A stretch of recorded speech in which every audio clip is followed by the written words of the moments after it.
Baseball is dead. Rest in peace. You just wake up, Dallas? Still currently asleep.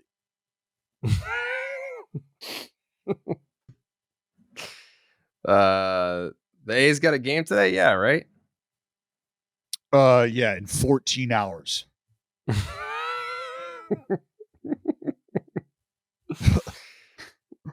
You guys get a win out there yet? No? Just fucking smacked them M's last night, son. Where the fuck you been? I was at the game last night. I didn't get to take in any out of town baseball last night, unfortunately. That's the way baseball goes. J-Rod, that's what happens when J-Rod doesn't get 9 fucking hits in a game. Oh, the Mariners don't win. Woo! Oh, look at that. We held J-Rod to 6 hits in a game. Sorry, couldn't muster a W. Oh, tough luck. I see it's a final score of 3-1. Yeah. But if you were in the ballpark, Jared, it felt like 15. It felt like 9-1. Yeah. Yeah, it was a bloodbath. Because, I mean, it was over early. It was over early. All the offense the A's needed was produced in the first 2 innings. It was over.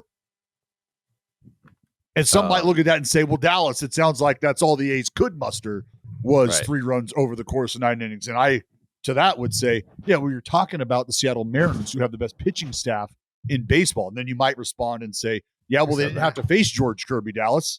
They faced somebody else. And I'd say, yeah, well, you know what? Luke Weaver, not a terrible job starting the ball game for him, just not a good enough job. That's how I would respond to that. So, yeah, right now, if the series were to end, it's a series split. A's are going home 500. I mean, what else do you want, right? But no, we're gonna take the series today and then go back home, celebrate, enjoy an off day.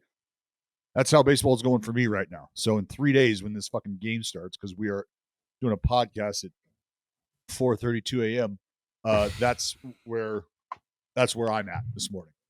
Yeah. Well, it's for the kids. We went a little early today because I got to go over to Fenway to do the Jimmy Fund Telethon. Great cause. Every single year, the Red Sox do it, put together. It's been going on for a long, long time. I think the goal this year is $3.5 million.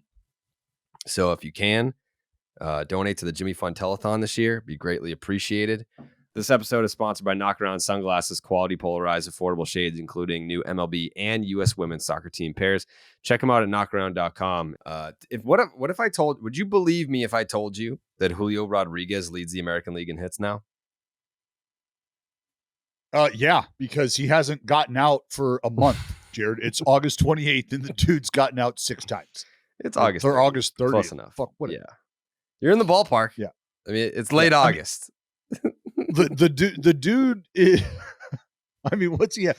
Does he have six hits or 6 games this month? 4 hits or more, something like that. I mean, there was a fucking 5-game span where he did that.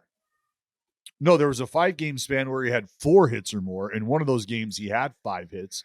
But I mean, you're talking about when he set the record for the most hits, 17 hits in a 4-game span. Yeah, he let's see. Going back to August 16th. So what is that? Like a 10-game sample? Baseball Reference has been fucking up recently. Baseball Reference, it's so fucking slow these days. It's the same interface that existed when I was introduced to the website in 2008, maybe. It looks exactly the same, only it functions way goddamn slower. Anyways, 10 games. His last 10 games, he has 28 hits. Yeah. It's silly to watch. It is. He's 28 for 47, 12 runs scored. He's hit 5 bombs, 4 doubles. He's only struck out 7 times in 51 plate appearances. Just 3 walks. He ain't up there looking to walk. He's hitting 596 with a 1628 OPS. But that's what's impressive about it too is the amount of walks. This is something we were talking about because we got a young kid who just showed up for the A's, Lawrence Butler, who just worked his first walk, last night or the night before, I believe, of the season. Right, he's been here for 3 weeks almost. So we're talking about that, how a young guy comes up, is typically aggressive early, at times has that aggression used against him, and then he starts to figure it off, and the at-bats and the strikeouts start to balance out. I'm not talking one for one. I'm talking they start to accumulate at a normal rate as opposed to not seeing a walk for 3 weeks. Flip side of that, J-Rod has been pounding the baseball, and is not up there looking to take a free pass. He's aggressive early and getting a job done there. He's working at bats, getting deep into counts, working at bats that way. So it feels like there just hasn't been a safe place to go with Julio Rodriguez, because it's not necessarily the patience that's going to hurt you. It's his aggression, his controlled aggression at any point in the count right now that's doing damage. You know what? You know what's crazy? So that 10-game sample, right, where he is hitting 596, 28 hits in 10 games. I just looked up the average exit velocity in Major League Baseball over that span. I was like, he's got to be hitting the shit out of the ball. No? Doesn't even lead his own team in average exit velocity over that span. Teoscar Hernandez. Yes. Mm-hmm. Teoscar Hernandez, and pretty hot himself. We talked a little bit about it last time. Why the Mariners are having the success they're having, and it's because there's other guys around Julio right now that have been playing well. That Julio doing what he's doing is on another planet, and you can't really even account for productivity like that you're getting. So you can almost eliminate what you're getting from Julio and look around and go, okay, well, these are also some reasons why this is happening. Teoscar Hernandez, a major part of that. Cal Raleigh, a major part of that. JP Crawford, a major part of that. The Teoscar thing is particularly entertaining too, because he was one of those guys where after the trade deadline came and went, some fans of Mariners and some observers just in general were like, well, wait a second. If you're selling or not buying, why is Teoscar Hernandez still on the team?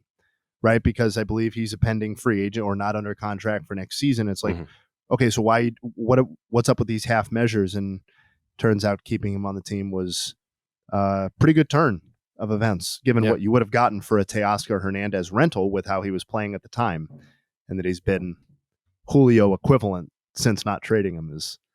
Yeah, best case scenario for the Mariners that Teoscar has done what he's done at the time he's done it. There's literally not a better moment for Teoscar Hernandez to play baseball the way he's doing than right now after the deadline. We got to stop beating around the bush. We're talking about the Mariners. We're talking about the A's. And that's great and all. We should talk about the Mariners. We should be glorifying Julio Rodriguez and recognizing Teoscar Hernandez as a key contributor to their success. But I feel like instead, it's just not the lead story today. I just feel like that's not. Is the real life rage quit? Is that the real story? I already texted Max because we did go early today and he's on the West Coast. I was like, are you up? And he said, yeah, I haven't gone to sleep. I was going to say, this is the kind of pain that you don't go to bed with, Jared. Like you can't, I don't think as a fan of anything, if something like that happens to you, you almost don't want to close your eyes because you're like, if it gets worse at nighttime and I close my eyes, I might not wake up. Like, I don't know if I want to try to block this out. Maybe I just wash this over me and I soak this up. There's no way this is harder to process as an Angels fan than what we've already witnessed to this point.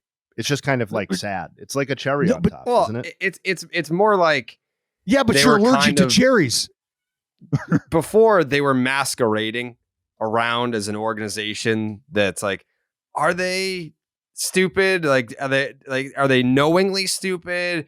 And then they kind of just rip the mask off, and it's like, oh yes, they are. Yes, like they are aware that they are the laughing stock.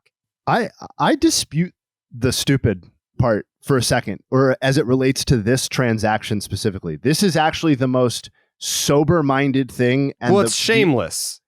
It you know what it is? To me, it's pie on the face for them. It's an embarrassing thing for them that so quickly after paying real things to acquire these people, they have to put them on waivers to give them away for free to save a little bit of money. Like that is epically embarrassing for the front office. But what it's not to me is stupid. Like Dallas, go ahead. You obviously. Well, the root of it being stupid is thinking that they had a chance in the first place. No question. Yeah. No question. Yeah. That's what I meant. And I would just say you're saying you're using the word they, and I understand why. I just think with what we have seen here recently, there's something bigger at play than the baseball ops team here. This is not, in my opinion, this is not a baseball ops team that has pie on their face necessarily. They're the ones who have to wear the pie on the face, if that makes sense. If you kind of are picking up what I'm putting down here. But I don't know that this falls solely on the shoulders of the baseball ops team, and there's nowhere else to place this blame because the franchise was up for sale at one point in time during the season. Let's not lose sight of that. Let's not forget that, okay? So when we're starting to talk about decisions and the doom loop and what's going on here, I think the baseball ops team oftentimes across baseball is an easy landing spot for a lot of the blame. When if you look just a little further, if you open your eyes just a little wider, you can actually see where the blame lies. Well, for anyone that doesn't have the context, we'll provide the context. Yesterday, Tuesday, at about quarter past 5. Breaking news from Jeff Passan. The Los Angeles Angels have placed starter Lucas Giolito, relievers Matt Moore and Ronaldo Lopez, and outfielders Hunter Renfroe and Randall Grichuk on waivers. Sources tell ESPN. Huge playoff potential implications. All can be claimed by teams for free on Thursday. For the Angels, this will be a pure salary dump because there are no longer any August trades. All they will get from the transactions is salary relief. Teams that claim the players will only need to pay their salaries for the rest of the season, as we kind of just said here. But the Angels took every player that they acquired at the deadline, except for Mookie, Joe, in addition to Matt Moore, and put them on waivers. And the way that works, it's reverse record, worst to first. Any team starting with the worst teams, the A's are going to have one of the first shots at Lucas Giolito if they A's can make a push. A's can make a push is all I'm saying. They could. They very well could. And then it works its way up to the teams with the better records, and all they have to do is put in a claim. They receive the player, and the only thing that they have to pay is the remainder of the salary for said player. That's it. And to Jay Hayes' point, it's not stupid. It's actually very smart. Like, why would we continue paying the salaries of these players when we have no emotional attachment to them? They are not angel. Like, they wouldn't do this to it's a a player necessary that had been hedge. there with tenure. Yeah, it's just like, all right, we went for it, didn't work out. We found out real quick that it's not going to work out. So we're going to take these players. Anyone else want these guys? You guys want to try them out? They didn't work for us. Yeah, based on what I've read, they stand, if all players are claimed, they stand to save around $7 million, which could be enough per the ESPN article to push them beneath the competitive balance tax threshold. That would then have the secondary effect of, if Ohtani leaves, they would receive a draft pick as compensation as opposed to receiving nothing. I'm sorry, rather than receiving it's a different round. Yeah, it's second and fourth. But so here, the Angels are narrowly in the CBT first tier.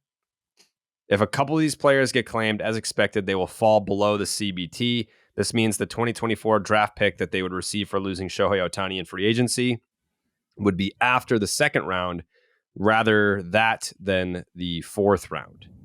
Yeah. When I saw this news, it just washed over me anew. Like, if you were talking about when the Angels made the decision to go for it, which was, of course, not trade Ohtani and acquire Lucas Giolito, and then the subsequent lesser moves. When you're talking about like percentage odds outcomes, like what was the 99th, 100th percentile was winning the World Series, right? They go on an epic run and it all works. And then like, this is really the 1 percentile. Like, it's amazing how badly it has gone, how quickly it has gone. Like, if you would have told us when they acquired Giolito that, hey, you know how it's going to play out? A month later, Trout's going to have not played at all and gone right back on the injured list. Ohtani's going to have torn his UCL. And all of the players that you traded for, you're going to sheepishly put on waivers to save, $5, $6, $7 million because you're so far out of it that it literally is mathematically impossible for these players to matter to you moving forward. And Giolito is going to have a 7 ERA. And yeah, and the prize central acquisition was going to be actively harmful to your chances of winning ball games. It's just insane how badly it's gone. And I know Angels fans know that, but this was the worst possible outcome. Yeah. I think they got the worst. They have the worst record in the league since the deadline or since that trade, right? Mm-hmm. Yep. Terrible. Did you say something about like the fans like never could have seen something like this coming? I was just saying I know they realize how I fell right for it. Boss. Max. Jared, you look fine in that shirt on DraftKings. It was fine. Thank you.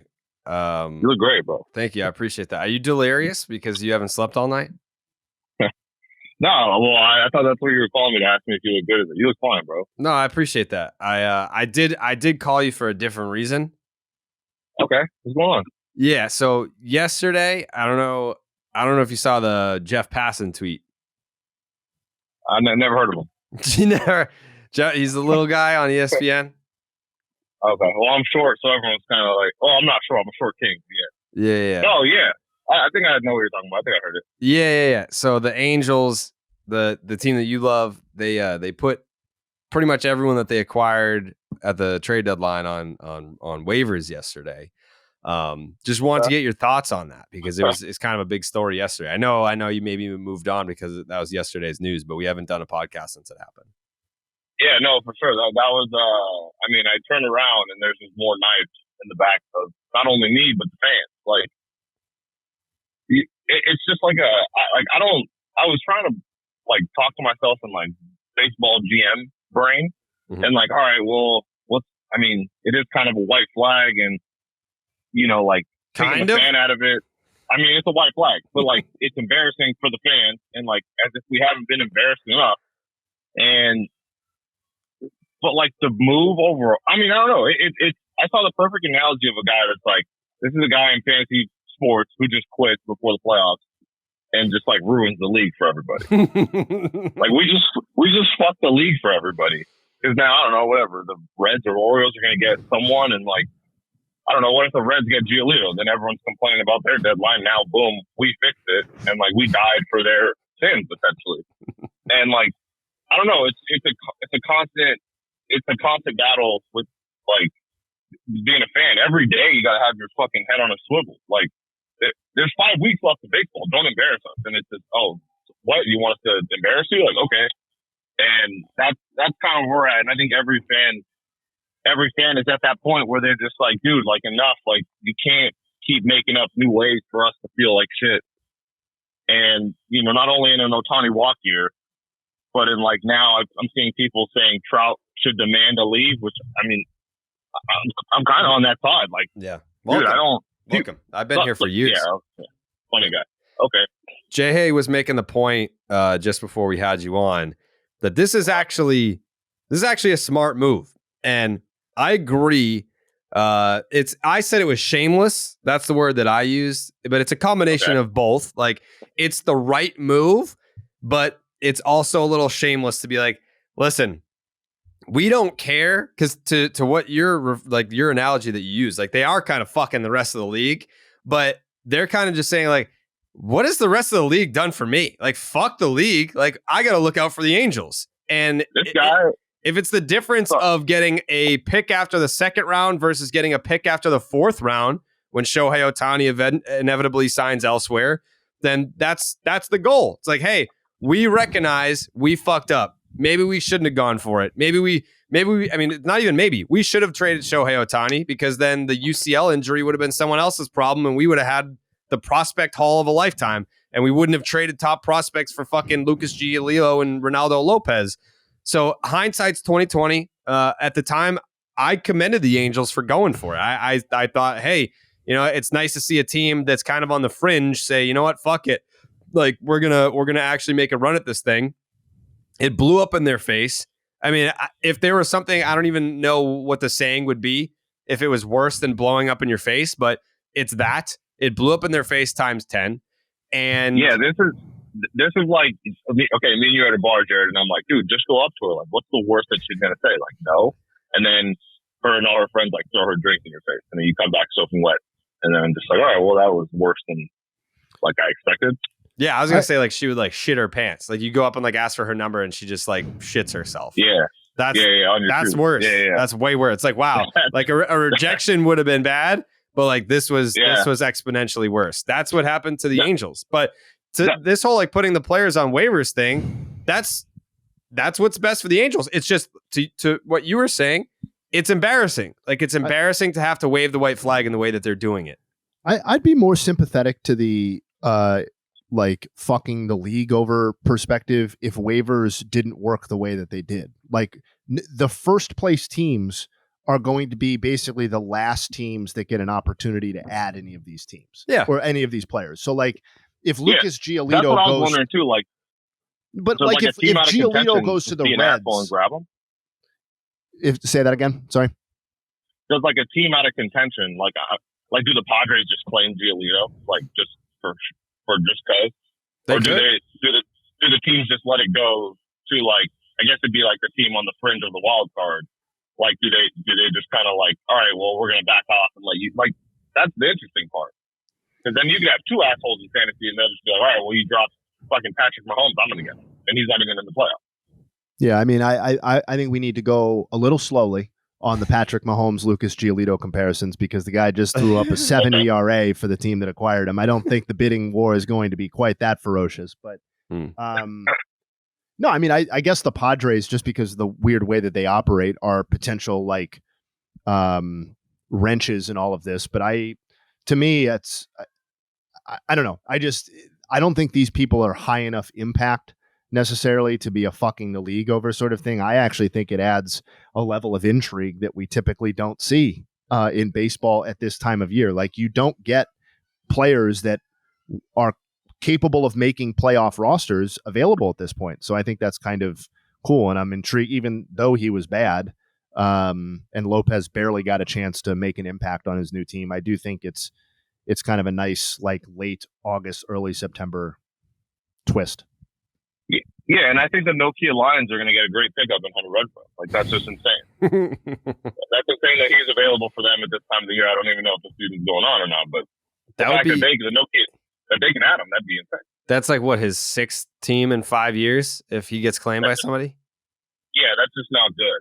And again, what this does is this opens the womb for every talking dick on the fucking internet.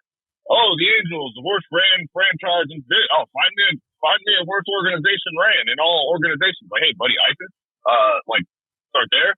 And the fact that like it's just another target that they just keep throwing. Like our logo should just be a target, and it's just like, all right, here, just take shot, throw another dart. Here's another dart.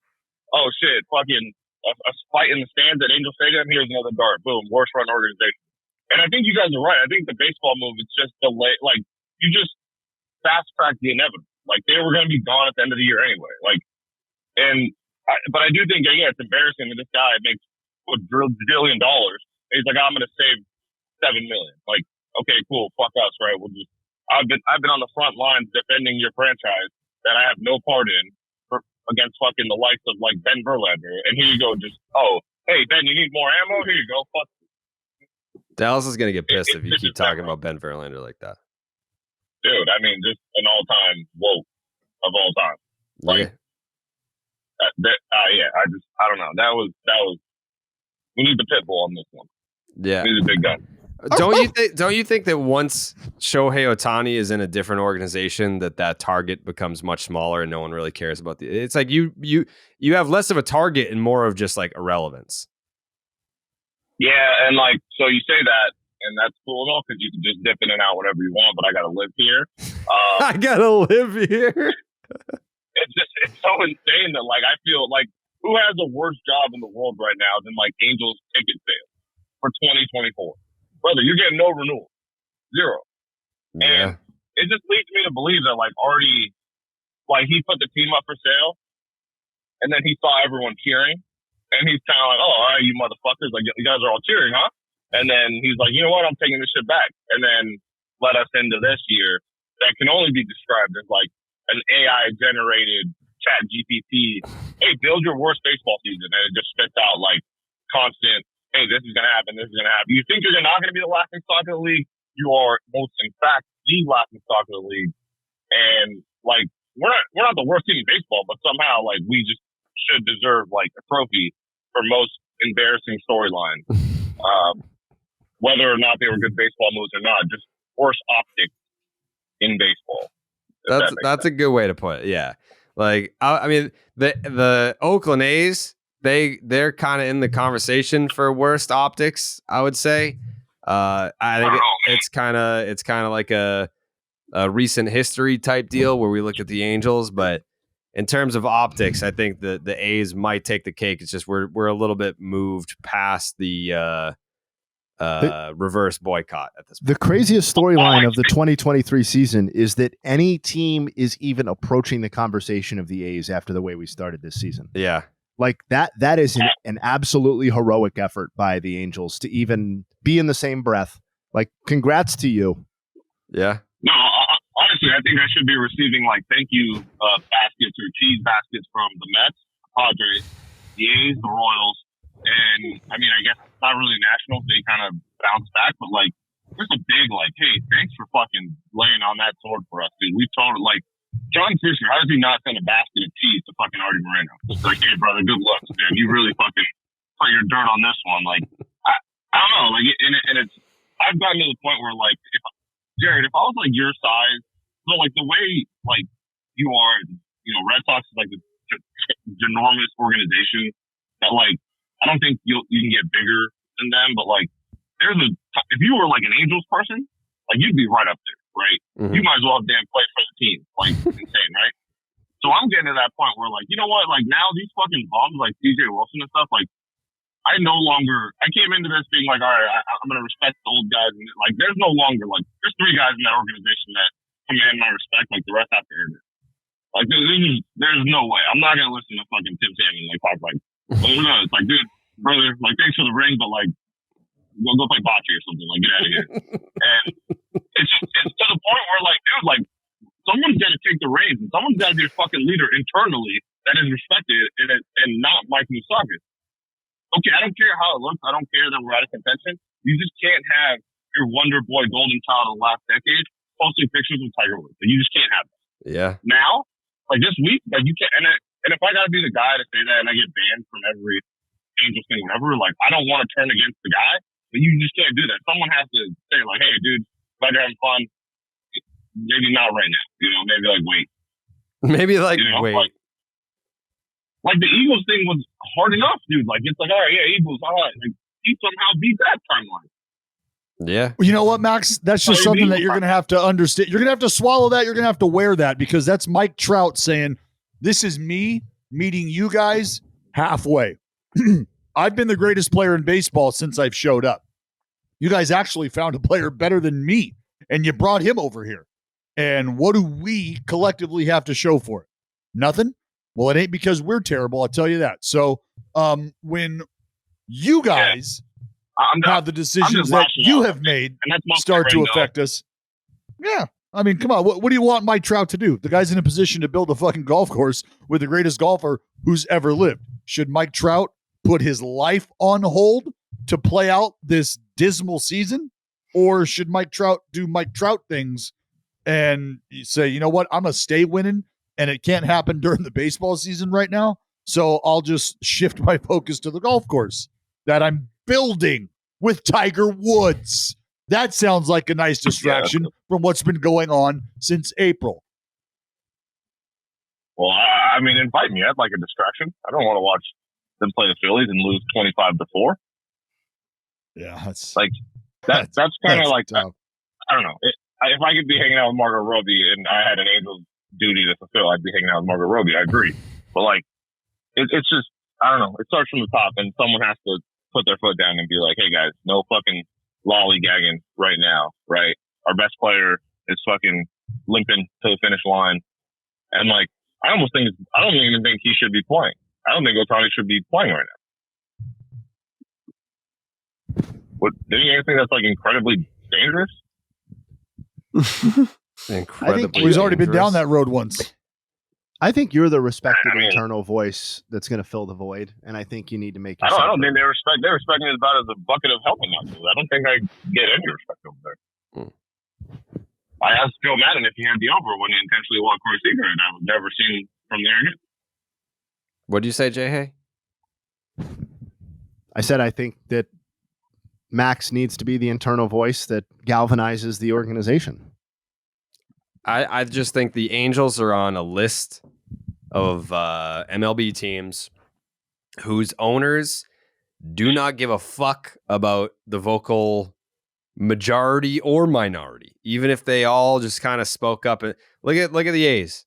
It's like, what did that reverse boycott do other than point out how incompetent the organization is and the owner being someone that has completely embarrassed the sport and let down the franchise entirely. It doesn't change anything. And with the Angels, I don't know where they go from here, but I called it before the season even started, Max. Before the season even started, I said this winter. You go back and forth. No, I don't. No. Oh, I don't know if they should have went all in. Oh, Max. I love this team. Oh, I called it. Nope. Okay. Max, before the season even started, I said he's going to get a taste of October baseball during the World Baseball Classic. And if it doesn't work out this year, he's going to want out because Shohei's leaving. And you just said it. You're the one that started this by saying, oh, yeah, like, this offseason, I could see Mike Trout asking for a trade. And here we are. Into the season. Complete dumpster fire. Okay. The tweet hold on. Let's put all this, Max. Let's put this in perspective. Let's put it in this perspective. All right. If Mike Trout stays, does that mean we can never ever? If Mike Trout stays, what does that mean for how his desire to win is viewed? Because there's still folks who will argue that Mike Trout does prioritize winning above everything else. There's folks who will tell you that.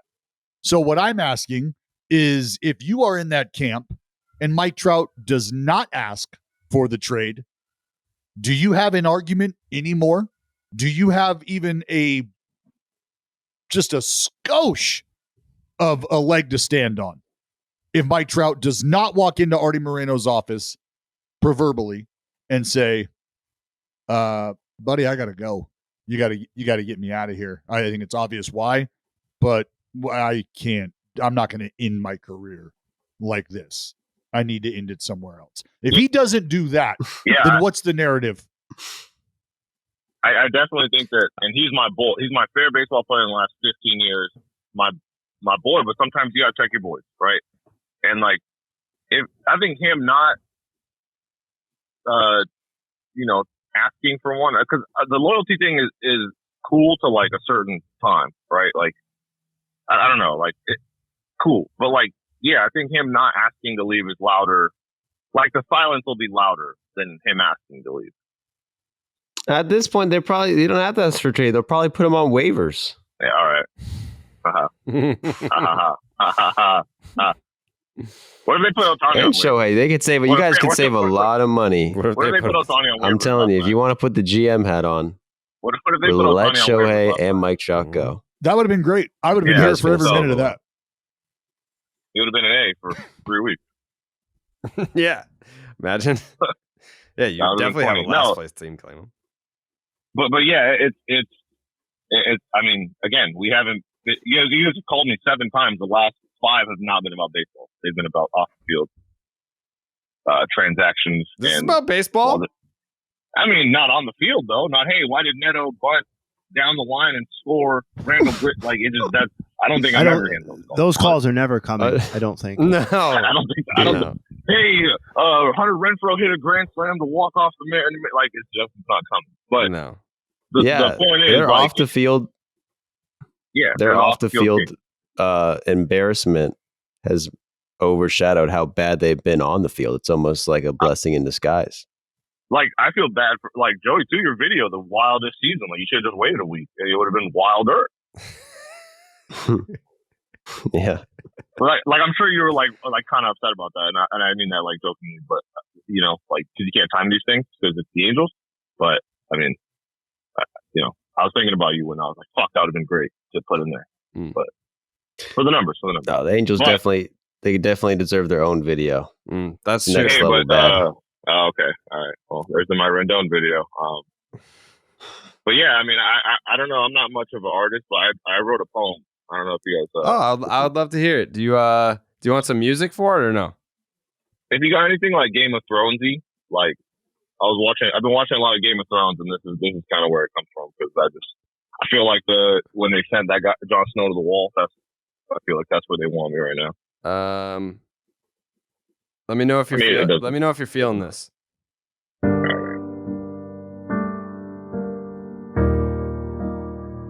All right, I think this will do. You gotta turn it down a little. I can't hear shit. All right.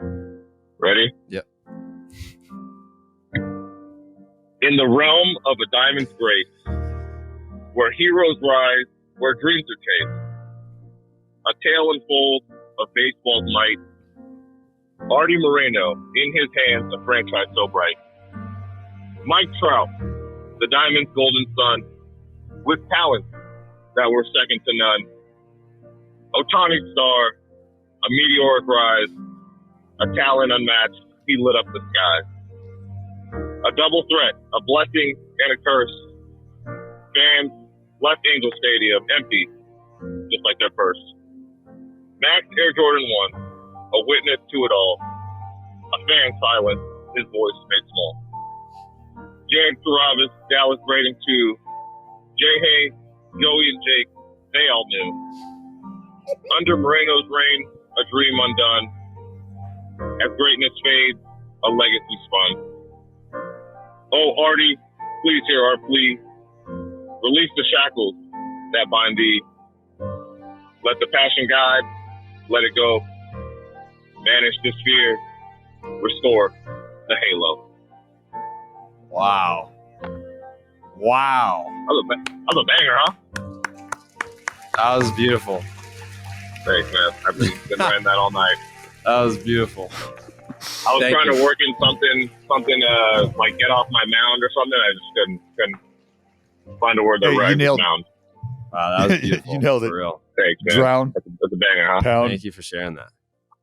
No, I mean, I think that's how every fan feels. And I hate playing the get a new owner game because, I mean, we kind of saw how that worked with the Mets. But, I mean, I don't think realistically, like, I don't think any fan can be happy until someone else is driving the boat. Yeah. All right. Well, all right. We definitely appreciate you making the time, Max. I know it's a difficult time for you. Poem was beautiful. It was a nice touch. It was a nice way to cap off this segment. Thanks, man. Hell yeah. How's the Rendon surgery going? I mean, you know, the number one message I've gotten in the like get well soon and stuff has been like 100 Angel fans being like, "He'll be back before Rendon."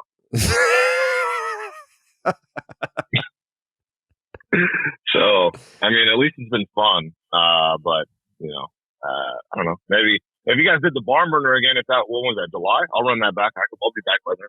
Yeah, you'll be back for the barn burner before Rendon gets back to playing baseball for the Angels. Come on, man. Yeah. And he's getting cut, by the way. I want everyone to know that they're just going to eat the money. He's going to get cut. So yeah, pretty much. That's going to happen. So blow it up. Hashtag blow it up. Hell yeah. I mean, Angels in the news in late August. Fuck yeah. Yeah. Get it. The Twitter handle is Max Air Yeah, Jordan 1. Max Air Jordan 1 podcast. Yeah, it doesn't matter. No big deal. It is what it is. Yeah. All right. Thank you, Max. And we'll be in touch. Thank you guys. Have a great rest of your week. Yeah, we're going to try. Thank you. Awesome. Love you guys. Bye, Max. Okay. There's Max. Wow. Emotional stuff. Hey, you have but precious moments remaining before you have to go back to your family life. The fans on Reddit were asking for your reaction to Steven Strasburg retiring. Yeah, absolutely. So my reaction, and I apologize if this is echoing what I said previously, but every time Strasburg has come up, either with this retirement or in the news that he was not going to pitch again this year or earlier, it's been met with disappointment and where will he fall on the all-time disappointment list, or what will be your memory of Steven Strasburg? And I just I got to pump the brakes on that again, because I understand the hype was very, very high for Strasburg. And I think, his debut, I don't remember many baseball debuts, if I'm being honest, seared into my brain over the 15 or whatever years that I've been working in and around the sport. But that one will never leave. And so I understand the hype stuff, but we're also talking about a guy who across the first 10 seasons of his career had a 3.17 ERA. And I understand he got hurt right off the bat, but he had an 8-year period where he averaged 28 starts a season and 168 innings pitched per year. And by only the loftiest standards is an 8-year peak with a 3.21 ERA and 222 starts that, as we've said, culminates in not only a World Series championship. It's not like he was some fringe participant on that team. He was as dominant in the lead up to that World Series victory as you can possibly be in the postseason. And his postseason ERA overall is 1.46 and 55 and a third innings pitched. So he is, if you set the innings pitched threshold low enough, he's one of the most successful postseason pitchers in baseball history. And I'm going to do my damnedest to remember Steven Strasburg that way, and to make sure that when anybody asks me my opinion on him, that's my response, because we could sit here and hem and haw about he wasn't as healthy as we hoped. The end of his career was obviously massively disappointing, where he just kind of fades into oblivion. And he hasn't been a pitcher in Major League Baseball, as far as we're concerned, since 2019. So that's 4 seasons ago. I get how it's a little bit hard to put in perspective, but at the top of his game on a per inning, per pitch, per start basis, he was basically as dominant as it gets in the sport. And those were my thoughts, I guess. Well, yeah, it was obviously not a Hall of Fame career, but definitely a Hall of very good career. Absolutely. The peak. Nationals Hall of Fame. Nationals Hall of Fame, which is that's important. Yep. Nationals Hall of Famer, World Series champ, World Series MVP. And I agree. I can't recall in my lifetime a more highly anticipated big league debut that lived up to the hype as well. In terms of, I remember Chris Bryant's, that one stands out a lot. But in terms of a starting pitcher where it was I think you had the tweet, maybe it was you, Hey, about how, we throw the word day at the end of a pitcher's name too freely now. It's almost like Steven Strasburg might have been the first pitcher in my lifetime where Steven Strasburg Day, the pitcher name Day, happened on the Major League debut. And Strasmus. And it lived up to it. I also think he suffers from the fact that he was pitching alongside what I think are very likely to be some of the last true workhorses in maybe baseball history, unless the trajectory of baseball, the sport, changes. Yes, he was pitching while Verlander was at his peak, and while Scherzer and Greinke and Kershaw, and no, he ended up not being as durable as those guys, and not as good as some of those guys on a per inning basis either, because those are Hall of Fame pitchers. But I think Strasburg's lack of durability, or the fact that he only made 230 starts or whatever it was, that's going to look a lot different when we look back in 15 years and be like, whoa, like 200 starts is its own thing. You know what I mean? Or like the fact that he threw 1,500 innings as a starter. Like, I just think that his lack of durability, or the fact that, you know, he's not going to going to the Hall of Fame. I'm actually optimistic that the appreciation for his career ages well, as opposed to ages poorly, for that reason and a couple others. Think about it in these terms. 30 starts a year over 4 years is 120 starts. Over an 8-year career, that's 240 starts. So 8 years of taking the ball 30 times on average is what that would kind of come out to. So when this is the point that I was going to make, Jay. When you start to look at how the game has changed and shifted, I mean, Clayton Kershaw just tied Don Drysdale for the 209th victory that has them both sitting in second place for the all-time wins list in Dodger history. 209 victories. That's a lot. But we're talking about starts for Strasburg, not wins. We're talking about starts. And an example, like I couldn't tell you how many starts do you guys think Jacob deGrom has made in his career? I'd say fewer. Compared to Strasburg's career? Yeah, definitely fewer. Yeah. Like a lot fewer, or no, like a season's worth would be my guess, or a season and a half or something like that. I was going to say 50 less. Jacob deGrom has made 215 starts. So close. Yeah, so that's okay. So compared to how many for Strasburg? Would you say 230? Yeah, hold on. I'm pulling the exact number up. 247. So it's 32 starts. Separate them. Okay. So basically in one full season on the nose. Mm-hmm. So that right there is all the context I think you'll need moving forward.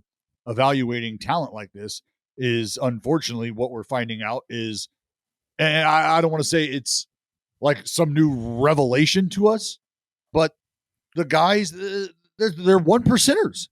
All the guys you just listed, Jay, the Verlanders, the Scherzers, the Kershaws, these are anomalies. That's what a Hall of Famer is. Something so rare and freakish that you just have a tough time contextualizing and comparing other guys who aren't. It becomes easy to see who isn't when you really reel back and look at what these guys have done. So having a conversation about Strasburg and his 247 career starts, comparatively speaking, to these Hall of Fame guys who are probably, closer to being inner circle Hall of Fame guys than just Hall of Famers. I mean, this is where the talent lies, or this is where the game has gone on the mound. And when you're how you're evaluating success and in the pantheon of the greats.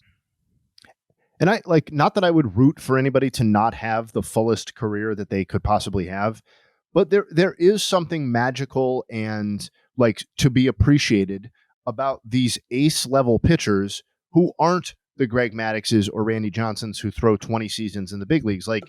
It's not a perfect comparison because he started out as a reliever before becoming a full-time starter, but Johan Santana's peak was 7 years. That's not everybody. Some people come and go and they win. Santana has 2 Cy Youngs and probably should have won a third. Strasburg had 3 years where he finished in the Cy Young voting. So again, it's not perfect, but there is something to these guys to be appreciated that aren't dominant for 15 years. Jake Peavy, another guy like that, where his ace level performance was really truncated to 5 or 6 seasons. And he hung around a lot longer and threw 1,000 more innings than Strasburg did. But just this idea that not everything that exists in baseball lasts forever. And Strasburg was one of those examples. So Sandy Koufax, 315 starts, I think, in his career. And honestly, Kershaw, or not Kershaw, does Steven Strasburg start to become a potential Hall of Famer with 80 more starts or however many is separating whatever the difference is between 247 and 315. I think that's a tough comp because the Koufax years were just so fucking dominant.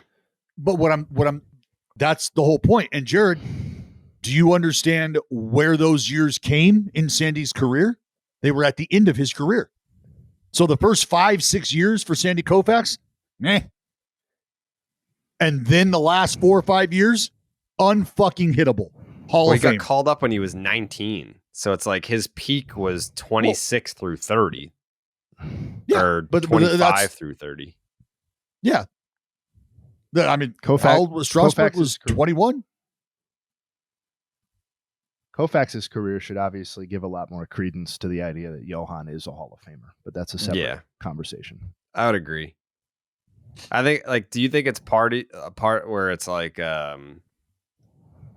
Johan fell off versus Sandy was like, all right, I think I proved my point. Yeah, well, I mean, but he proved his point, but also like he had debilitating shoulder issues. It just so happened to coincide with the fact that like he ended on a high note. You know what I mean? Like his last year was just as dominant as any other year, basically. Mm-hmm. Like, yeah, Johan kind of had the injury, came back for a year that wasn't as good. Like, obviously, I think there's something to the idea of playing for the mythical Brooklyn and then the LA Dodgers as opposed to playing for the Minnesota Twins too. But like, to me, I just think it's one of the great tragedies in Hall of Fame voting history is that how Johan, quickly he fell off. Like it's unjustifiable. It is unjustifiable. Even if he's not Koufax, that's fine. If he was 90% of Koufax, which I think you can credibly argue, then he should be in the Hall of Fame because people talk about Koufax as one of the greatest pitchers of all time at his peak.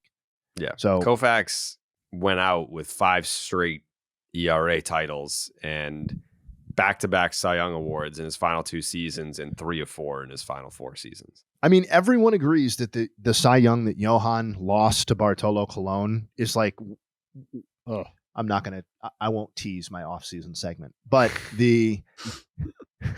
one of the great jokes of all time. And the idea then, if we're all on the same page there, the idea that a 3-time Cy Young Award winner or a guy who should have had 3 Cy Youngs and then 3 other seasons where he was a legitimate Cy Young contender and got Cy Young votes falls off the ballot the first time.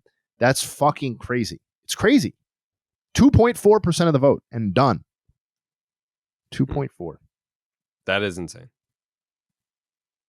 It is.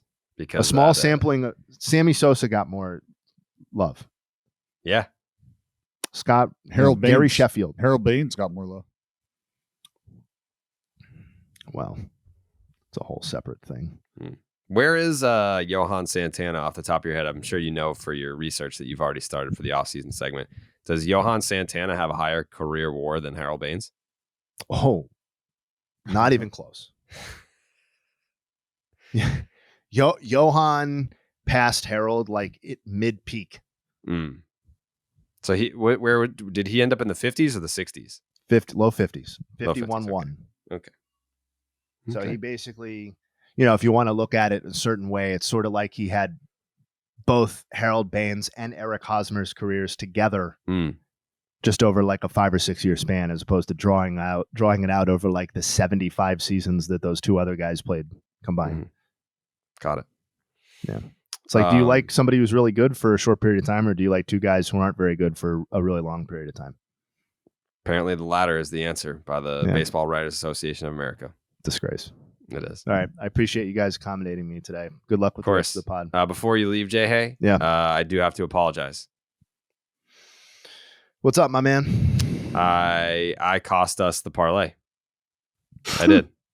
I looked to see if I got it right. Yeah. That was crazy that everyone hit except for me because I always hit and they never do. That's not true. So it's just kind of like you just say that every day, and I think you're actually believing it, which is becoming scary. I went 2+ total bases for Juan Soto, who had a hit and a walk. I hate that they don't count that. Yeah. I contest that walks should count as total bases because he has acquired the base. Maybe if you want to say a hit by pitch shouldn't count as a total base, fine. I'm open to that conversation, but a walk should absolutely count as a total base. And I it's think that's something. it's a priority to escalate at DraftKings. I think. Yes, I think sports bettors across the world would agree that a walk should count as a total base. And if it did, which it should, then we would have hit the parlay. They can't give you only any like more half baseball. apologizing. I do appreciate that you are always very quick to get in front of the microphone and apologize when it's necessary. So thank you very much. Thank you. Just, I'm glad I'm kind of off the schneid here with back-to-back wins. And, for all you bettors out there, I don't give advice, but, when you've got a Blake Snell, Adam Wainwright pitching matchup, sometimes the easiest thing to do is just go with what we know. Mm-hmm. Waino was dealing, though. That's crazy. He shut Soto down. He did. Shut him. Yeah, that was very that was an unpredictable thing that happened in that game, was Waino just shoving against the Padres. But I predicted. I think that was my so first loss in a baseball is dead parlay since last September. So Wow. Yeah. I'm pretty sure that. I feel like we need to check the math on that one. Yeah, that is last- wholly last inaccurate. September. I'd love an update for I have podcast the next stats. week. We don't Jake, if we don't mind. We don't need to really talk about it more than that. Well, I'm in first place now, so Whoa. that can't be true. That's not That true. can't be it's true. I think we need a That's quick not- audio I have just to be stats. sure. That can't be true. All right, I have so stats. yeah. I'm in first place. all right, tied so with we Jared. need an audit Jay of Joey's stats. Dallas are behind. I heard my name with behind. That doesn't sound quite. You're in right, last but- place, Jay.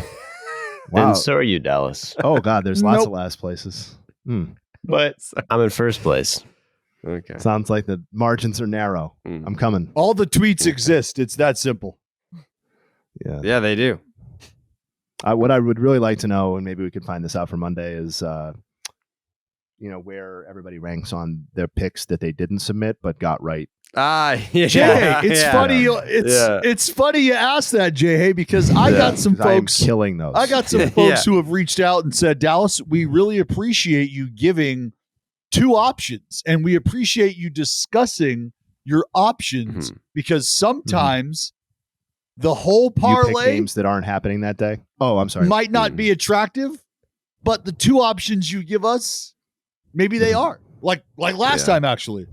There's quite a few guys who were like, "Oh, I got to tell you, man, I didn't jump on the whole BID Quite a parlay, few guys. but Yep. but the Probably parlay like that one you threw dude out from there, Stockton that can't Yeah. read that was I like, think- wait, what is this? that cash. Let's get Love in you. touch with let's Thanks get in touch for with Wifey and let her know that the voices are back in Dallas's head. Mm-hmm. Yeah. She's part of them. Time to Because take that's your medication, troubling. Dallas. Yeah, it makes the podcast tough too. Yeah. All right. Thank you, guys. Jay. Yep. Love you. Bye. We'll see you tomorrow. Yep. College football fans, are you ready for week one? DraftKings Sportsbook is hooking you up with can't miss offer to start the season strong. This week, new customers can bet just $5 on college football to score $200 in bonus bets instantly. Anything can happen in college football. Your team could go from unranked to dynasty mode in just a couple of years. Change comes fast. The only thing that is a lock is the great offers from the DraftKings Sportsbook.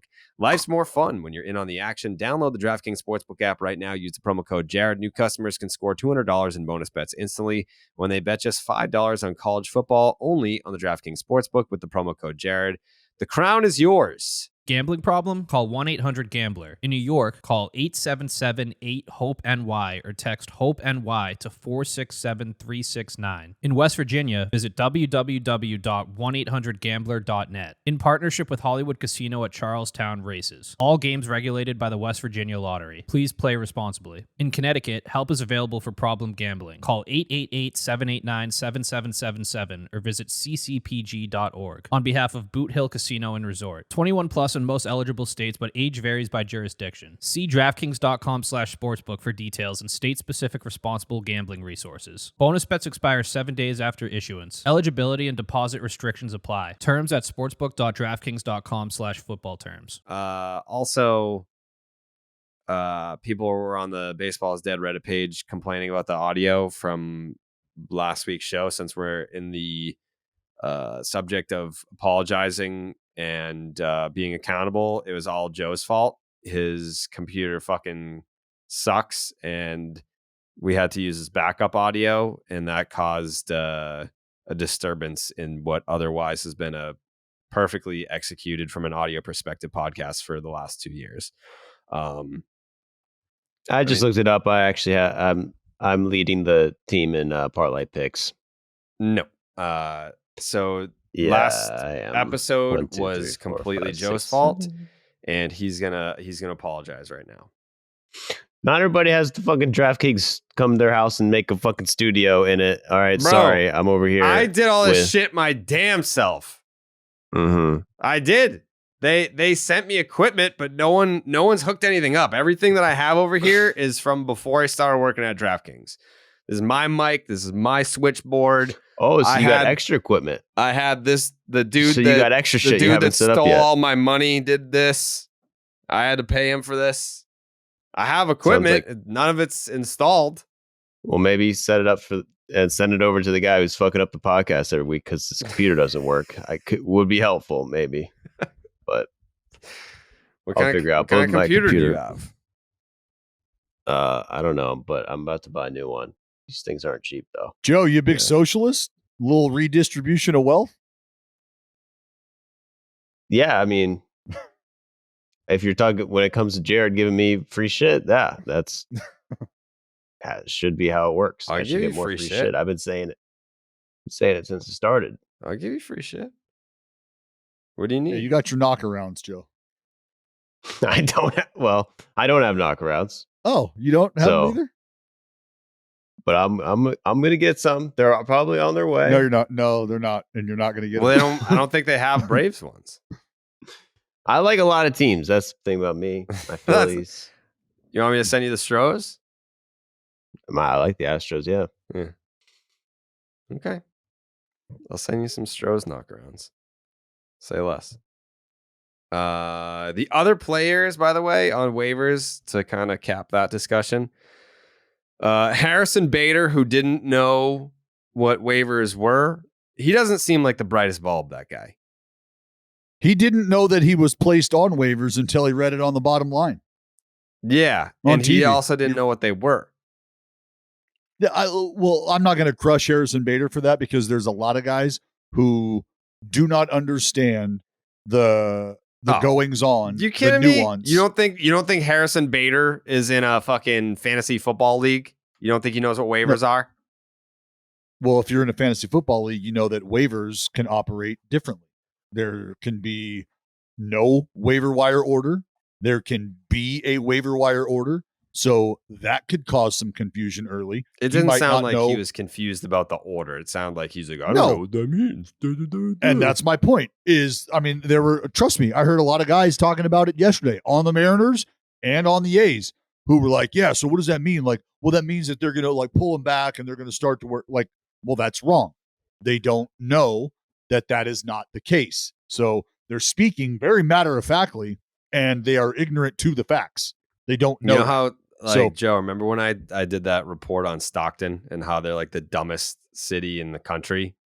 Dallas is really defensive about standing up for dumb people. He's like, you know what? Someone's got to be a voice of the dumbasses, and that's me. It's just easy. It's easy to look at Harrison Bader and go, oh yeah, this is what all baseball players think. This is. I didn't say all baseball players. Harrison Bader is the only one that just happened to have the take of like waivers. What's that?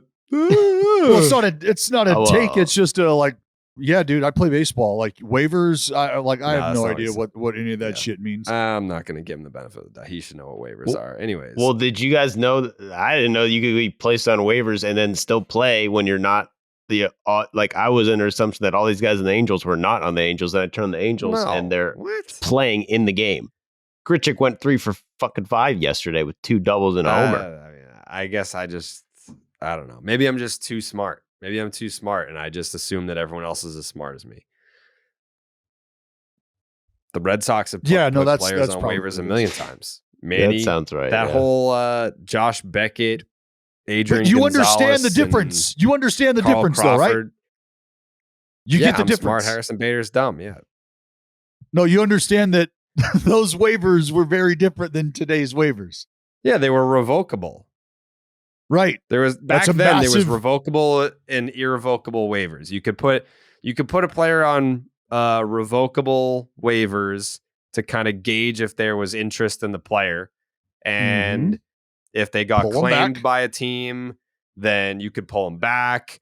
Or in the case of the infamous Crawford, Beckett, Adrian Gonzalez deal, those 3 players all got claimed by the Dodgers. So if they get claimed by the Dodgers, then you had a window of time to either work out a trade or you could just hand over the players and then they would just assume their contract. In that scenario, a trade was worked out. In these waivers that exist today, there's no trade scenario. It's just if a team claims them, they can have them, but they just got to pay the remainder of the salary. So it is different. That's it. Yes. So, and to a player and to a younger player, that is probably not something on their radar. The goings on and the nuance to the waiver wire. Mm-hmm. Yeah. It's like Dallas Braden is like the Robin Hood of dumbasses.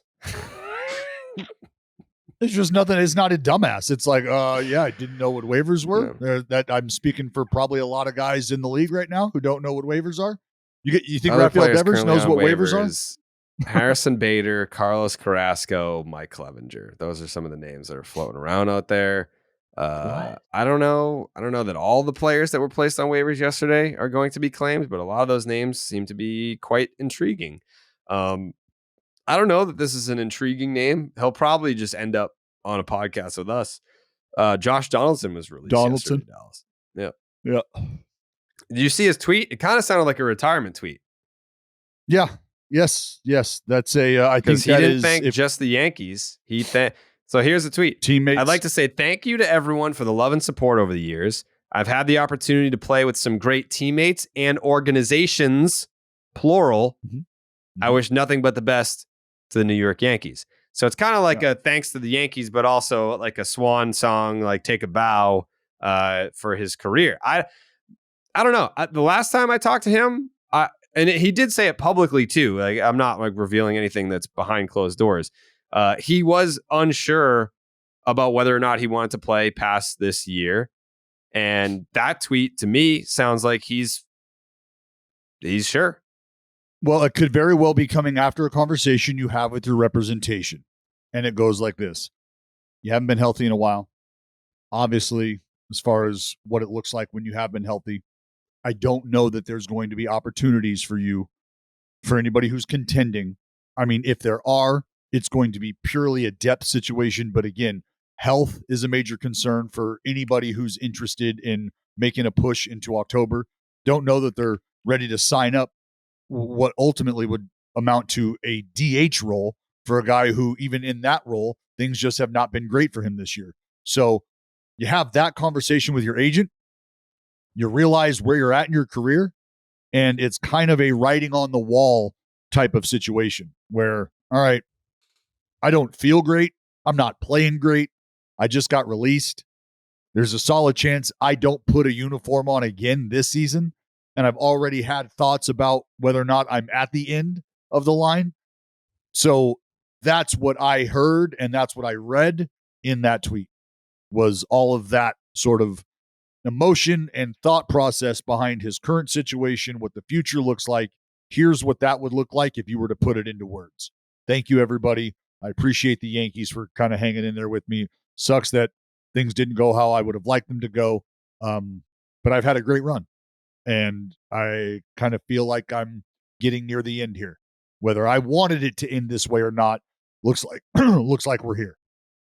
That's the one thing I would say for Josh Donaldson I wish would have happened or could have gone differently, is that he finish out a season healthy and in a place where he as a player could have been appreciated by the fans who would have had a front row seat to witness him for a couple of years.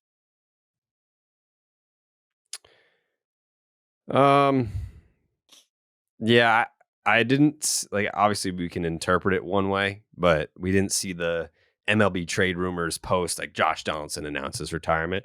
I'm sure he'll still have that conversation this offseason with himself, with his lady.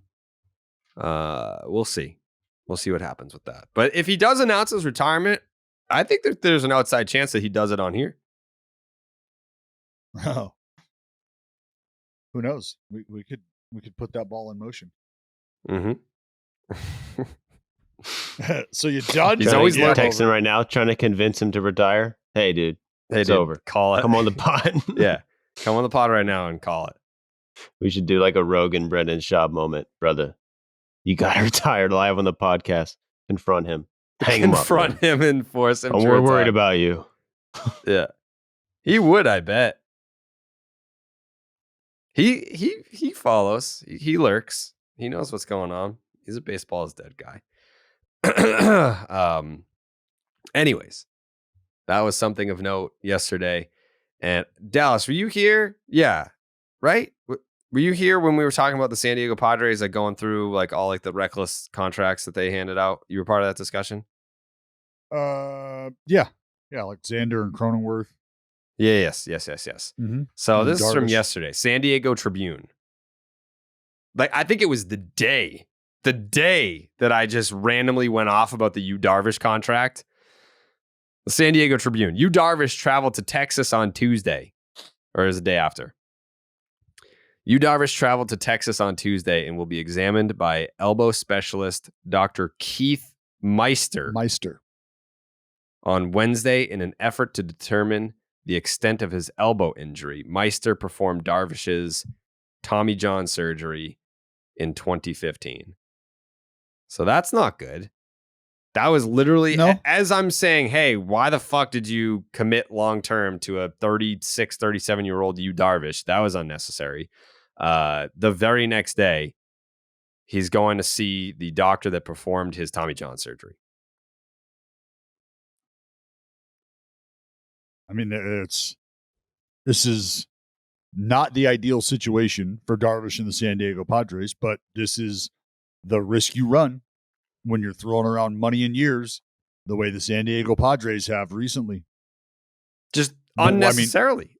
Was anyone in a position besides maybe Fernando Tatis Jr., who wasn't even coming up on free agency, which I'm not criticizing that contract, but I am saying, remember something. Like, none of these dudes were in a position where it's like, man, we got to get this shit done now, because if we don't, we're in danger big time of losing Jake Cronenworth and Yu Darvish. Like, no.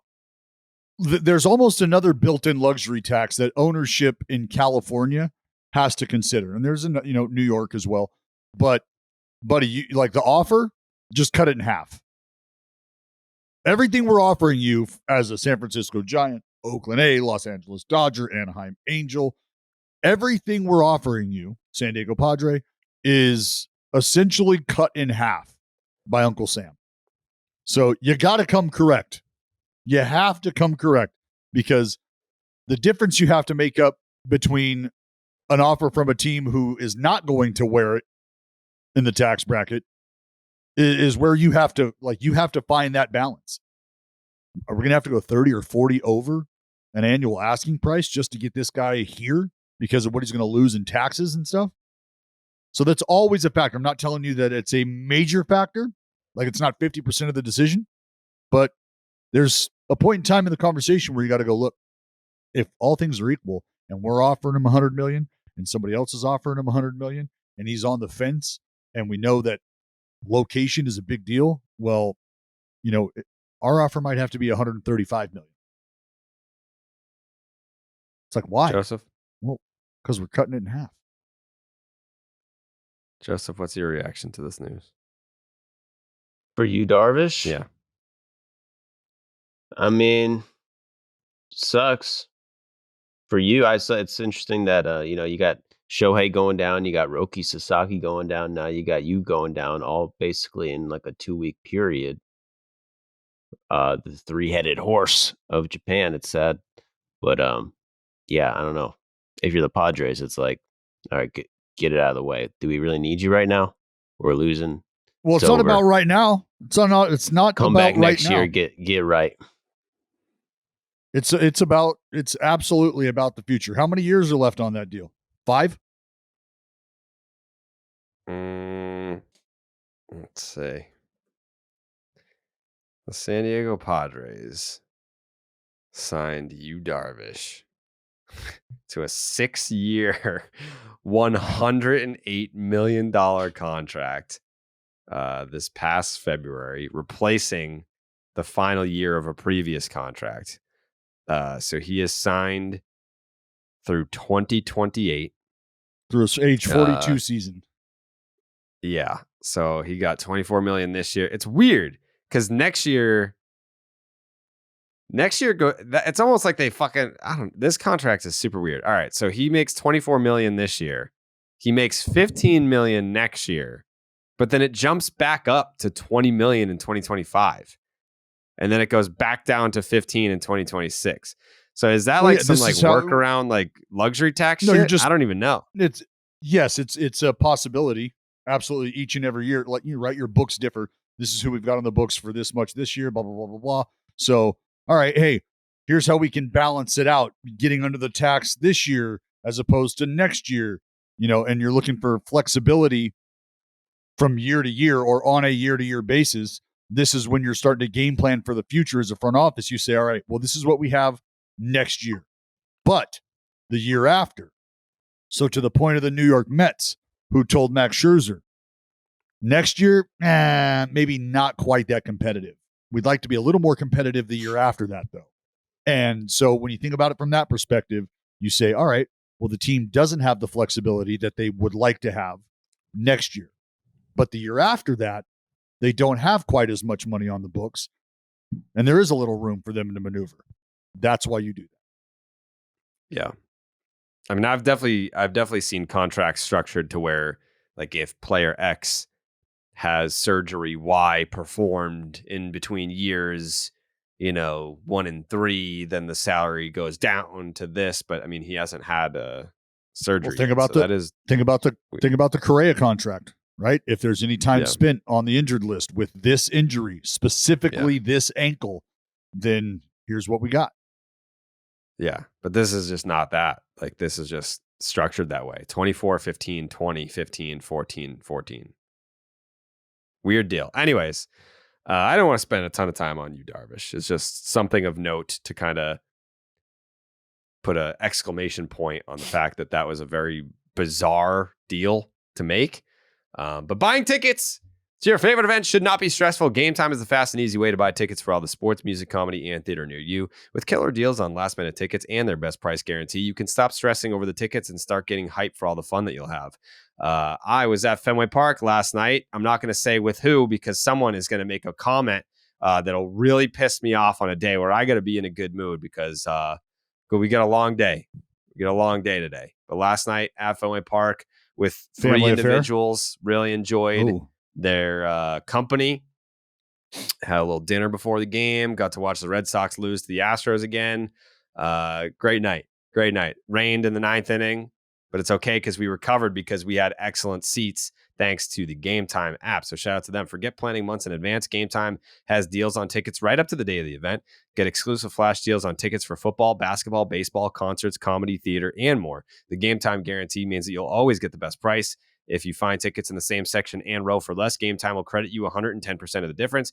Get images of your seat before you buy so you know exactly what to expect when you arrive. Buy the tickets in a matter of seconds, 2 taps, and you are set. Tickets are sent directly to your phone, so you never have to dig through your email. Download the Game Time app, create an account, use the promo code Jared, Jared, for $20 off your first purchase. Terms apply. Again, create an account, use the promo code Jared for $20 off. Game Time, download the app today. Last minute tickets, lowest price guaranteed. Joseph, a couple days ago, wasn't yesterday, the day before. It was the weirdo on the field game, but Ronald Acuña Jr. steals number 60 and 61 and then hits home run number 29. No player in baseball history has gone 30-60, and it is only a matter of time. Maybe it's only a matter of hours before Ronald Acuña Jr. goes 30-60. I think, 40-40 is an exclusive club, no doubt about it. I think there's 5 individuals in the 40-40. But then you have the fact that no one has gone 30-60 with 1 home run. Ronald Acuña Jr. will do that. Is that enough, Joe? Is that enough to win the MVP? No, that alone. No, he there's definitely a scenario where he could hit that because he's going to hit that probably tonight.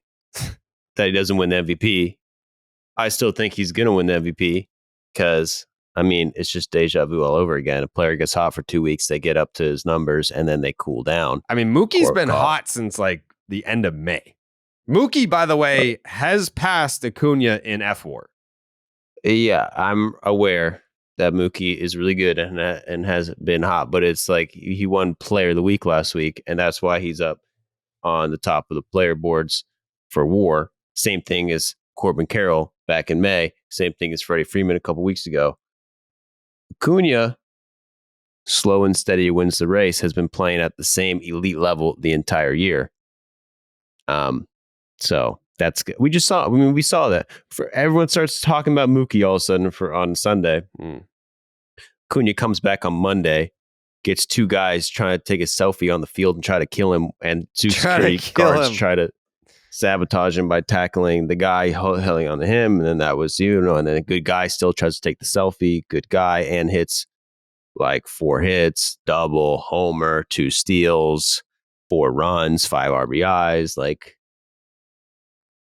we're talking MVP level shit there. Mm-hmm. That was an MVP moment. You get bombarded on the field, almost get murdered by 2 crazed fans, and then still go 4 for 5 with a bomb, 2 steals, 5 RBIs. Yeah. I mean, people, but I will say this. People keep saying, oh, it's a hot week. It's a hot month. It's a hot stretch for Mookie Betts. Since May 24th, his last 78 games, 351, a 434 on base, a 672 slugging percentage. So that is an 1.106 OPS. And he's hitting 351 since May 24th. He's passed Acuña in FWAR. I'm pretty sure he has him in just about almost every category at this point. Like, it is not stolen bases. And what's even crazier is that Mookie going into play on Monday was the favorite for MVP. And then after Tuesday, it flipped back to Acuña. So they're just going to keep flip-flopping. You just got to pick a side. You got to pick a side and ride out the month of September. I threw a tweet out there. It was a poll. Who do you think is going to win the National League MVP? I only gave the options of Mookie Betts and Ronald Acuña Jr. because there is no third option. And some people were coming in there with wild votes for MVP, but it's going to come down to those 2 individuals. And the answer at this point is an opinion. It's just an opinion right now. Like, there's no way that you can say, right? Yeah, it's definitively Mookie Betts. It's definitively Ronald Acuña Jr. We're not at that point. You're going to have to play out the string here the whole month of September. We're going to find out who the MVP is, but we've got a month left of baseball here where it could be that it could be one of the tightest MVP races that we've seen in recent memory, because we're talking about 2 generational talents that are going down to the wire here with very, very similar numbers.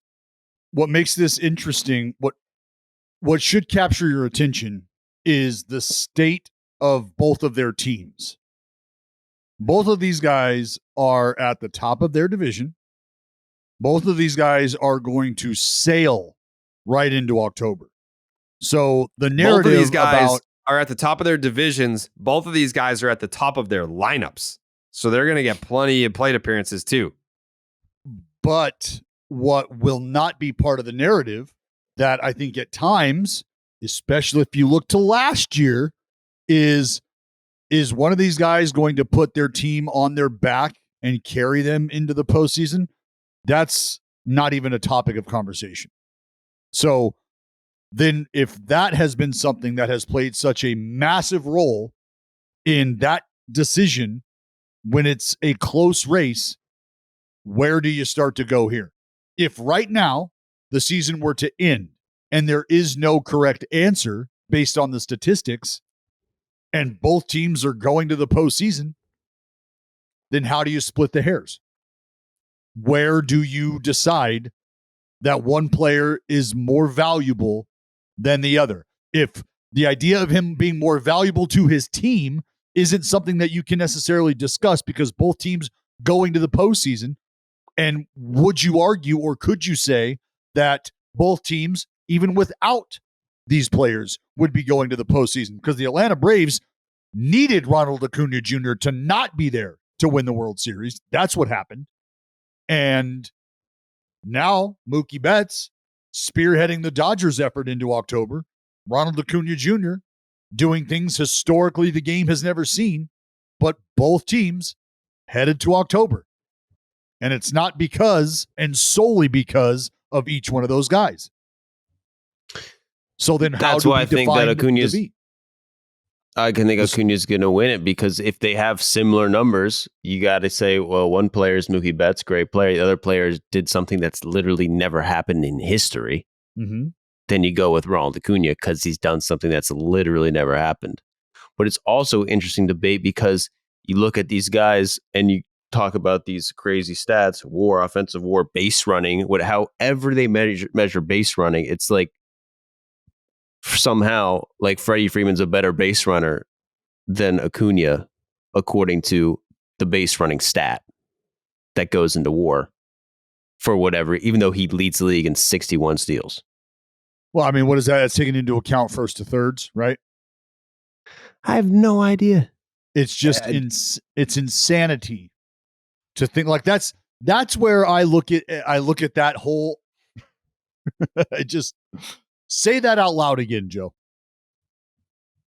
Freddie Freeman is a better base runner than Ronald Acuña Jr., even though Ronald Acuña Jr. leads the league in steals, 61 steals. How do you sit down and convince yourself that Freddie fucking Freeman running the bases the way he does is more valuable than what Ronald Acuña Jr. does on the bases? Well, I'm looking at it now. Freddie's like right behind him, actually, but it's close. You know, I just feel like if you have 61 steals, you should probably be doubling whatever fucking Freddie Freeman, big ass first baseman who runs slow as shit. Well, see, are they factoring in the first base position to his base running? If that's a thing, who knows? Who knows? I mean, what's Freddie going to? Freddie Freeman's going to end up like this. Is the thing too? Is Freddie Freeman's going to end up with what 20 bags maybe? 25 to get crazy. How many is he at now? 15? 17. So for Freddie, 17 steals. Think about it for Freddie. I mean, it could be a 20, 30 year maybe for him. 20 bags, 30 homers? Does he not? Freddie's only been caught stealing once. I guess that goes into it compared to Acuña has been caught 11 times. I was going to say 10, 15. 11? Yeah, so, the efficiency is definitely something to consider, but I don't think it's I don't know. It's just not that much more important. It's kind of like, it's a little bit like, Miguel Cabrera versus Mike Trout, but a little more niche because you're looking at WAR and like the base running goes. It just seems that like, since their offensive stats are so similar, that 61 steals should put Acuña well over Mookie in terms of WAR or our offensive WAR. I don't know if steals go into offensive WAR. Acuña does kind of struggle on defense a lot, low key, but 61 steals. When was the last time someone stole 61 bases in a season? 2009. It's not even September, though. Been a while. It's Jacoby Ellsbury for the Boston Red Sox. Stole 70 bases. Yeah. Well, something to keep an eye on. I'm sure that's going to be one of those recurring segments that pops up on this podcast until the season is over, is the National League MVP debate, because there is no debate in the American League. Congratulations to Shohei Ohtani, yet another American League MVP. Very good work by you. But as far as the National League goes, too close to call. It is too close to call. So that is something that we'll be keeping an eye on. Something that you don't have to keep an eye on is the managerial spot in the Bronx, because Aaron Boone, like I said, not getting fired if you're to believe the reports. This has not been officially announced. But this is it's unlikely that the New York Yankees will fire manager Aaron Boone after the season, according to reports. It's been a nightmare season for the New York Yankees, with their general manager Brian Cashman calling it a, quote, disaster at his press conference, despite having second highest payroll in baseball. The offensive numbers rank towards the bottom, and their starting rotation has been a revolving door due to injuries. Yada, yada, yada. Yankees are going to fucking whatever. Blah, blah, blah, blah. Quote, this is from Andy Martino. What the fuck? Have more ads on your fucking website, my guy. Jesus Christ. I just lost my spot entirely. Okay. According to Andy Martino of SNY, it's unlikely that changes. What the fuck with this website? Changes will be made. With Cashman coming back in his role next year, he wants to keep the manager, Aaron Boone. I said both of these things. So they're not going to get rid of either. There's only one way Boone will be fired, according to 4 sources with direct knowledge of the Yankees' inner workings. Managing general partner Hal Steinbrenner would have to overrule GM Brian Cashman and his baseball operations department, and that has never happened before with a managerial decision, reports Martino. The organization is highly collaborative and view Boone as an integral part of their decision-making process that occurs during a daily basis. Martino continues, quote, during the 2021 season, there were voices in Steinbrenner's ear encouraging him to fire Boone and replace him with Buck Showalter, who was working for the Yes Network at the time, according to team sources. Cashman wanted to stick with Boone, so the discussion never gained any traction. So there you go. Bring him back. Booney, back. Cashman, back. And you know what else is back? The Empire's back, baby! That's right, Eric. That's right. They're going to run it back. This year was just an aberration. It was an anomaly. Judgy's going to be fine. He's got the 4th most homers in baseball this year. No, excuse me, in the American League this year. Glaber, most home runs by a second baseman this season. There's nothing. If it ain't broke, don't fix it. And the Yankees ain't broke, baby. Boone, come on back. Cashman, come on back. You got Rodon. He's nasty. Garrett Cole, only getting younger. Right on down the line. DJ LeMahieu, bounce back candidate. You kidding me? Anthony Rizzo, that looks fine to me. Stanton, dude hits bombs. Volpe, what a breakout season it's been. Rookie of the year, some people are saying. So run it back. Keep your pinstripes on and stay pinstripe strong. And it'll be another banner year in the Bronx in 2024. Looking forward to it. It's going to be great. City Connect jerseys next year? Yeah, why not? I think they should put the last names on the back of the jerseys for home and away. Just bring them full circle. Yeah. Let them grow facial hair. Do they do that for away games? Huh? Do they do that for away games? No, they don't have the last. Okay. I believe, I don't know if this was ever confirmed, but it was like a rumor or a myth or an urban legend that the Yankees pay a fine to the league every year to not put the last names on the back of the away jerseys. Like we're the Yankees. Like everyone knows who we are. I've heard that. Sounds fake. Does sound fake as shit. It does sound fake, but like they are the only team in baseball that doesn't have the last names on the back of the away jerseys. And they have the most championships. Maybe that's not a coincidence. Right. Like selfless play. Yeah, like they are the New York Yankees. Well, they're going to make sure they're going to make sure, Jared, that you are playing for the name on the front of the jersey. Because if there's no name on the back of the jersey, you can't play for the name on the back of the jersey. So you will be playing for us each and every time you take the field, like it or not. Yeah. Yeah. And I mean, they're just stars. Like, how do you not know who Ian Hamilton is?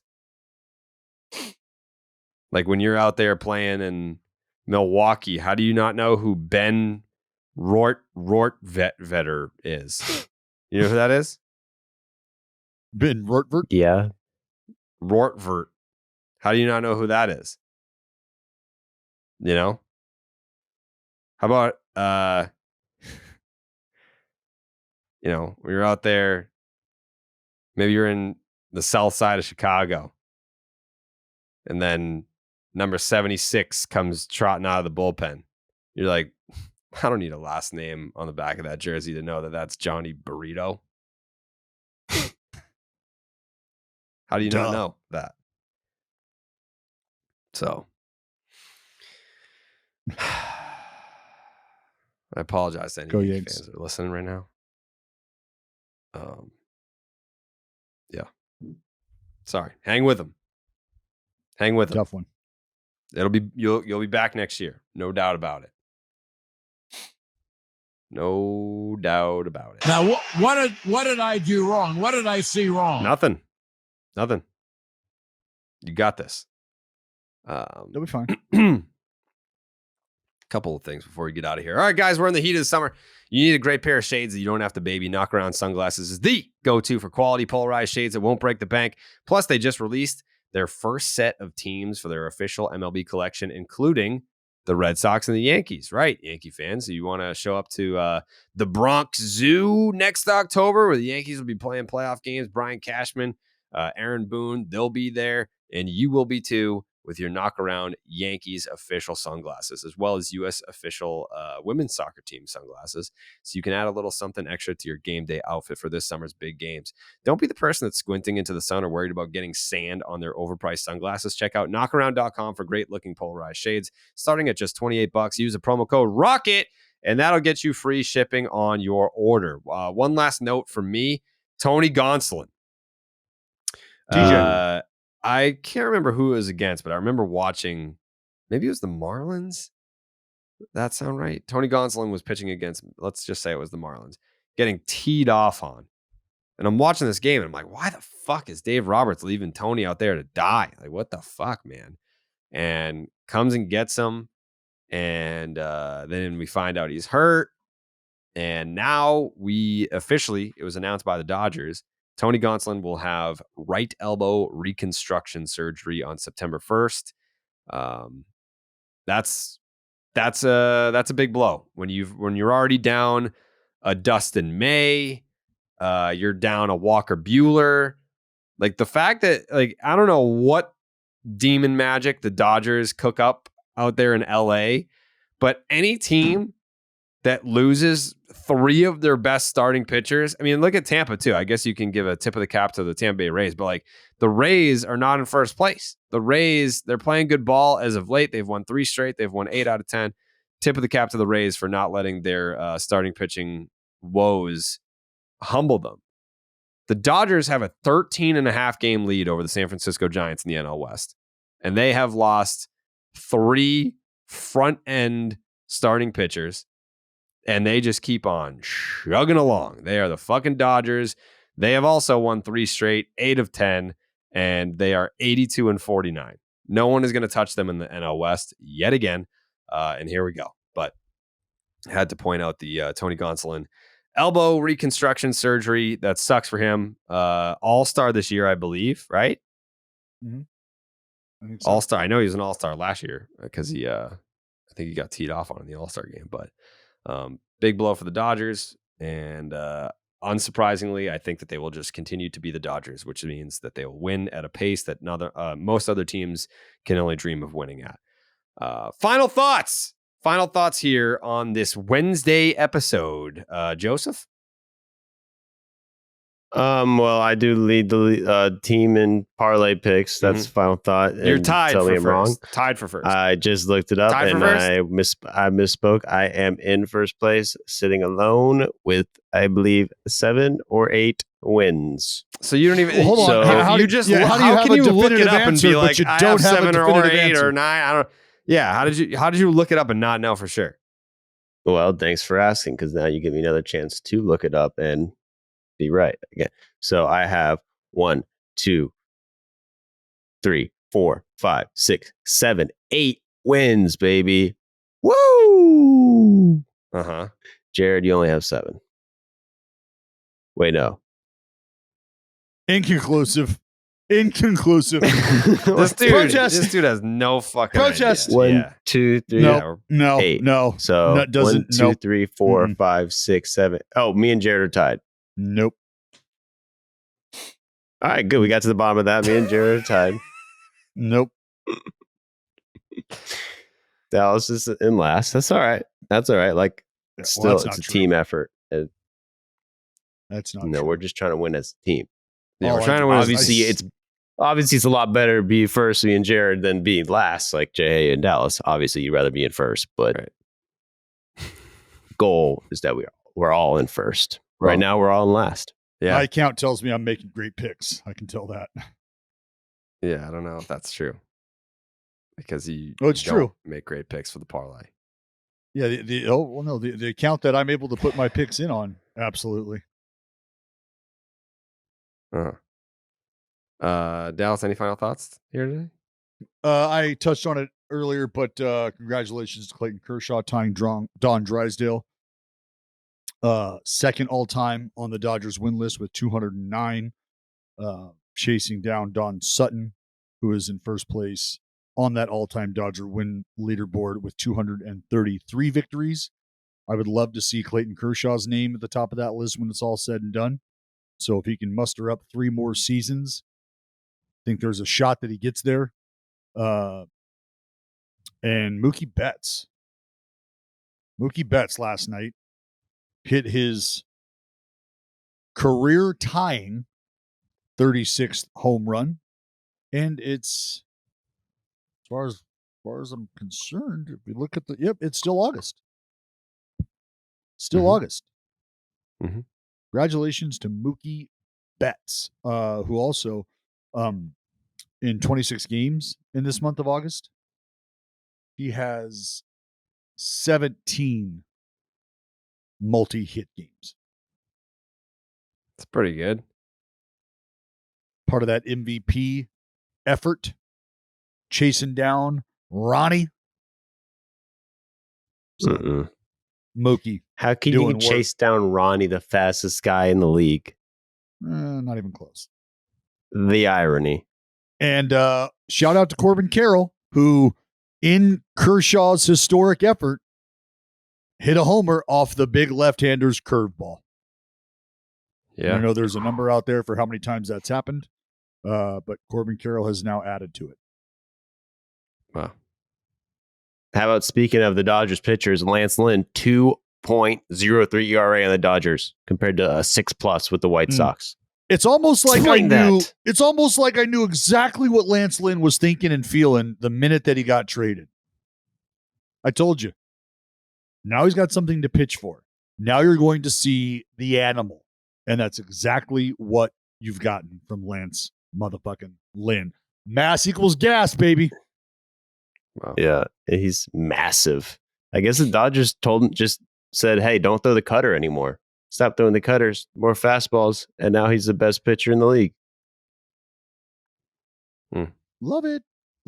Oh, you know what? I also just because, I mean, there's some nuance to this, but as folks who listen to the podcast know, Trevor May, pitcher for the Oakland Athletics, was on the IL earlier this year, just dealing with some anxiety issues, which, as we talk about in this sport and in sport in general, is something that you're seeing athletes getting more and more comfortable doing, talking about that, being open and honest about that kind of stuff. So after his time on the IL, working through some things, he's found himself back on the field, throwing the ball well. But last night was a pretty cool moment for him, growing up locally here around the Seattle area, coming into a ball game where you've got 38,000 Seattle Mariners fans losing their mind, looking for a little comeback, and he's able to close out the ball game in emphatic fashion. 96-mile-an-hour fastball by you for the punch out of the final inning. Just really cool to see, because I know how much emotion that conjures up, and in a long season, that has been a lost season, you'll look for little moments like that to put a smile on your face. And guys, you just know how fucking hard these dudes are working. And so for Trevor to go through what he did at the beginning of the season and find himself still standing here at the end of it and being able to enjoy a moment where you close out a big league ball game in your hometown in front of friends and family after dealing with some of the stuff he dealt with, like it's beautiful. It's absolutely beautiful to watch. And I don't know if I talked about this last time, but Zach Neal, I did. Zach Neal, a little bit of the same thing. Won a first ball game in the big leagues in fucking 7-8 years. Had his dad in the house to watch it all. So just a couple of emotional moments for the A's and a couple guys that deserve a little love. Jake's takes? From this point forward, I'm going to talk to DraftKings and get an official standings list of the parlay picks because we just can't have Joey throwing out random numbers every episode. Yeah. No, because there's no inaccurate. way he's anywhere close. Like every time I look up, Joe's losing. Joe's the reason why we lose the parlay. And I win every single time. And then we look up and Joe's like, oh, I have the numbers right here. I have the most tied with Jared. There's no way. And how about this as a team? We all look. Let's all look up together at the same time and see what's happening. And as we see, one person's lost us to parlay last week. Let's look up. Every time I look up, Jared's costing us to parlay. Just doesn't happen. I'm looking up. Doesn't happen. It just happened 2 minutes ago. That's the first time I think I've lost this year. First time you lost. Actually, yeah. What about when you picked the Matt Olson to get a hit on May 22nd? I remember that. And then the week after, when you said Matt Olson over 1.5 total bases, you went back to Matt Olson. No, remember when I told the world that Logan Webb was going to punch out 7 guys, 6.5 over? What happened? Oh, someone couldn't get their bets in. We didn't do the podcast. The BID parlay doesn't go through. So Dallas just doesn't get credit for correct picks. It's all hogwash to me. It's fucking hogwash. And that was tough because that was during the 1 month stretch where Dallas didn't get a single one right. Ooh, that was really tough. That never happened. That was it was 5 in a row. Actually, from July 17th to August 14th, there was 5 misses. That's bad. Never happened. All right.